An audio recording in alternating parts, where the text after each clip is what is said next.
जय श्री गणेश। नमस्कार। मैं आचार्य संजय द्विवेदी। मेरे समस्त प्रबुद्ध दर्शकों का मेरे चैनल पर हार्दिक स्वागत है। प्रिय दर्शकों, आज मैं कुंभ राशि का जनवरी 2025 का मासिक राशिफल लेकर आपके सम्मुख उपस्थित हूं। जनवरी 2025 कुंभ राशि के जातकों के लिए किस प्रकार का प्रभाव देने वाला है, किन किन भाव में वृद्धि होगी, इस समय में आप कितना लाभ ले पाएंगे अथवा कहीं पर कोई समस्या है तो उसका क्या निराकरण है, संपूर्ण विश्लेषण मैं पूर्ण तरीके के साथ करने जा रहा हूं। प्रिय दर्शकों, इस राशिफल को आप अपने लग्न तथा राशि दोनों के अनुसार देख सकते हैं। अर्थात यदि आपकी कुंभ लग्न है अथवा कुंभ राशि, ये राशिफल आपको अवश्य देखना चाहिए। कुंभ राशि के लिए यदि हम प्रारंभिक समय में स्थितियों को देखेंगे तो ये इस प्रकार होंगी। लग्न में ही शनिदेव होंगे, जहां पर प्रारंभिक समय में इस माह में शुक्राचार्य भी होंगे। आपके द्वितीय भाव में राहु का गोचर होगा। आपके चतुर्थ भाव में गुरुदेव बृहस्पति होंगे।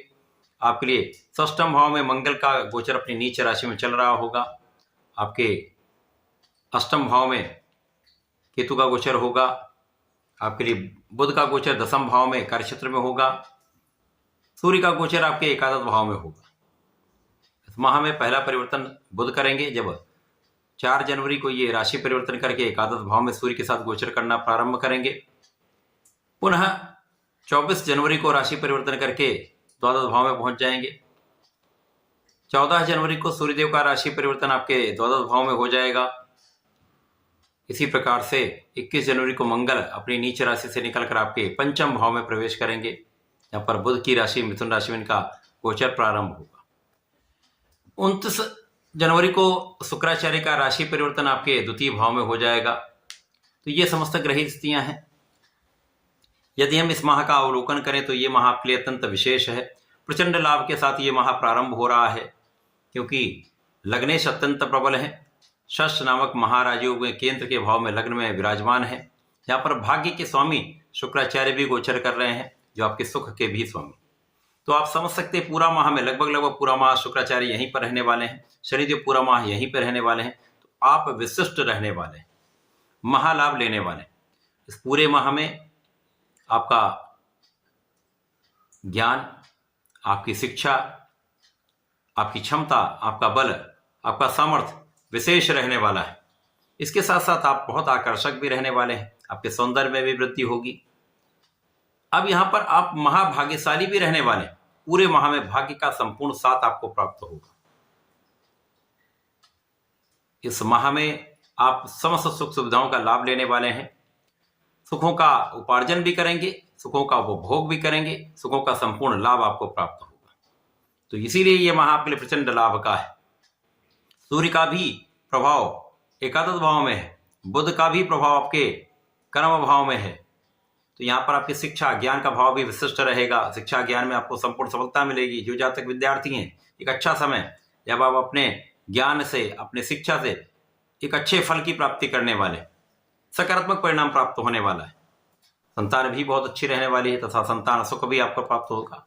संतान से भी आपको लाभ प्राप्त होगा, सुख प्राप्त होगा। इसी प्रकार से इस समय माता पिता का संपूर्ण आशीर्वाद आपके साथ रहने वाला है। इस समय आप बहुत फोकस्ड भी रहने वाले हैं। ज्ञान का संपूर्ण उपयोग भी करने वाले हैं। दृढ़ प्रतिज्ञ भी रहने वाले हैं। अपने कार्य क्षमता के साथ लगे भी रहने वाले, संपूर्ण प्रयास करने वाले, जिसका प्रतिफल आपको संपूर्ण रूप से सफलता का लाभ देने वाला है। जीवन साथी के साथ सामंजस्य बहुत अच्छा रहेगा। जीवन साथी के साथ प्रेम में वृद्धि होगी। साझेदारी में एक अच्छा लाभ ले पाएंगे। ये साझेदारी में किसी प्रोफेशन में है, किसी व्यापार में है, किसी कार्यक्षेत्र में है, तो एक अच्छा अवसर आपको प्राप्त होने वाला, बड़े धन की प्राप्ति हो सकती है। धर्म के मार्ग पर आप चलने वाले, जस्टिफाई रहने वाले, सोच विचार कर कार्य करने वाले। इस समय में आप कुशाग्र होंगे। इस माह में निश्चित रूप से आपकी बुद्धि का बल श्रेष्ठ रहने वाला है। ज्ञान विशेष रूप से आपके लिए प्रभावी रहेगा। बुद्धि बल श्रेष्ठ रहेगा। नेतृत्व का गुण प्रबल रहेगा। तो आप संकल्पित रहेंगे, दृढ़ प्रतिज्ञ रहेंगे, तो किसी प्रकार से असफलता का योग तो बन ही नहीं सकता। संपूर्ण रूप से आप सफल रहेंगे। इस माह में शनिदेव का प्रभाव आपके स्वार्थी मित्रों से दूर कर देगा, आपके परिश्रम को बढ़ा देगा। परंतु परिश्रम का उपयोग आप कब कर पाएंगे? जब आप अपने काम को टालने से बचेंगे। आज का काम कल पर, कल का काम परसों पर। इस प्रकार से यदि आप अपने इस आदत को नहीं बदलेंगे तो समस्या आ सकती है। तो उतनी सफलता प्राप्त नहीं होती। परंतु यदि आप इन आदतों में बदलाव करके श्रेष्ठ रूप से लगे रहते हैं, संपूर्ण प्रयास करते रहते हैं, आज का काम आज आपको करना ही है, यदि ये मानसिकता लेकर आप चलेंगे तो कहीं पर आप किसी से पीछे नहीं रहने वाले। सर्वश्रेष्ठ सफलता, सर्वश्रेष्ठ लाभ, सर्वश्रेष्ठ धन का योग बन रहा है।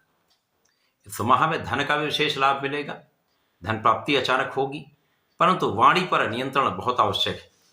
विशेष रूप से परिवार के मध्य में आपके बोलने का जो ढंग है उसको मधुर रखें, परिवार के सहयोग से चलें, परिवार का संपूर्ण लाभ आपको प्राप्त होने वाला है। परिवार के मध्य में यदि आपको अच्छा सामंजस्य बनाना है तो अपने बुद्धि बल का उपयोग करें, प्रेम से बात करें। स्वास्थ्य समस्याएं कम से कम होंगी, परंतु कुछ बाहर के भोजन से समस्या हो सकती है, पेट से संबंधित कुछ समस्याएं हो सकती हैं जहां पर आपको ध्यान देना होगा, बाहर के खाने से बचना होगा। इस समय में संपूर्ण सुरक्षा आपकी हो रही है, कार्यक्षेत्र में प्रगति का संपूर्ण अवसर आपको प्राप्त होगा, उच्चाधिकारियों का सहयोग मिलेगा, आपके सहकर्मियों के एक साथ अच्छा समन्वय आपका रहने वाला है, एक अच्छा कोऑर्डिनेशन रहेगा। इसी प्रकार से जो व्यापारिक बंधु हैं उनका, जिन लोगों के साथ आप व्यापार करते हैं, आप संबंधित हैं, उनके साथ एक बहुत अच्छा संबंध आपका रहने वाला है, जिसके कारण आपको आपके कार्यक्षेत्र में धन का भी लाभ मिलेगा, मान सम्मान भी बढ़ेगा, तो आपको कार्यक्षेत्र में सफलता भी मिलेगी। जो लोग अपने प्रोफेशन में हैं तो उनके लिए अवसरों का कई योग यहां पर बन रहा है, कई अवसर मिलने वाले जिनका लाभ भी आप लेने वाले हैं। तो यहां पर लाभ को बढ़ाने का समय है, लाभ के उपयोग का समय है, लाभ प्राप्ति के कई अवसर प्राप्ति का समय है। जब बुध का परिवर्तन आपके एकादश भाव में हो जाएगा तो यहां पर लाभ भाव में प्रबल रूप से बुधादित्य योग का निर्माण हो जाएगा। अब ये एक ऐसा राजयोग है जो आपको आपके ज्ञान से, आपकी शिक्षा से, आपके सामर्थ्य से, आपके नेतृत्व के गुण से, आपके बल से, आपके सरकारी नौकरी से, सरकारी संस्थान से, सरकार से, राजकीय सेवाओं से आपको एक बड़ा लाभ देता है। तो निश्चित रूप से इस समय में आप सफल रहने वाले हैं, अपने कार्यक्षेत्र में संपूर्ण रूप से धन की प्राप्ति, मान सम्मान की प्राप्ति करने वाले हैं। तथा विशेष रूप से वो जातक जो सरकारी नौकरी के प्रयास में है, प्रशासनिक सेवाओं की तैयारी कर रहे हैं, उनको सफलता 100% मिलेगी। केवल आलस्य का त्याग और संपूर्ण रूप से परिश्रम करना है, सही दिशा में प्रयास करना है। इस समय में श्रेष्ठ संतान प्राप्ति का योग बन रहा है, तो प्रेम संबंध के लिए यह समय ठीक है। इसी प्रकार से जब सूर्यदेव का परिवर्तन आपके द्वादश भाव में हो जाएगा, अब द्वादश भाव एक त्रिक भाव है, परंतु सूर्य को कोई त्रिक दोष नहीं लगता है, तो जो जातक कहीं किसी कानूनी समस्याओं में फंसे हुए थे उनका निराकरण होगा, आप विजयी रहेंगे, शत्रुओं पर अंकुश लग जाएगा। जो आलोचना करने वाले लोग थे, जो आपको डिगाने का प्रयत्न करने वाले लोग थे, उनका पराभव होगा। यहां पर आप अपने ऋण को चुकाने वाले हैं। इसी प्रकार से नौकरी जो लोग चाह रहे हैं, जो लोग नए कार्यक्षेत्र में जाना चाह रहे हैं, नए अवसर चाह रहे हैं, उनके लिए इस मार्ग में आपके जो बंद रास्ते हैं वो खुल जाएंगे, आपके लिए अवसर यहां पर प्राप्त होने वाले हैं। जब 21 जनवरी को मंगल आपके पंचम भाव में प्रवेश करेंगे तो यहां पर बुध और मंगल का सीधा संबंध बनेगा। शिक्षा ज्ञान के स्वामी का शिक्षा ज्ञान के भाव पर संबंध, तथा यहां पर मंगल पहुंच जाएंगे जो आपके लिए पराक्रमेश है तथा आपके लिए कर्मेश है। तो विशेष रूप से यहां पर आप ऊर्जा का सही उपयोग कर पाएंगे, जो मंगल सकारात्मक हो जाएंगे और मंगल की ऊर्जा का आप सही उपयोग सही दिशा में कर पाएंगे तो महापराक्रमी आप रहेंगे, और पराक्रम भी आपका बहुत सही रहने वाला है। इसका लाभ आपको सफलता के रूप में प्राप्त होगा। इस समय में स्वास्थ्य समस्याएं कम होंगी, लाभ बढ़ेगा, तथा जो लोग विदेश यात्राएं करना चाहते हैं, शिक्षा के क्षेत्र के लिए, उच्च शिक्षा के लिए विदेश जाना चाहते हैं, उनके लिए अवसर मिलेगा, आप जा सकते हैं। तथा जो व्यापारी गण हैं अथवा जो लोग एंटरप्रेन्योर हैं, उनके लिए यात्राओं से अच्छा लाभ प्राप्त होने वाला है।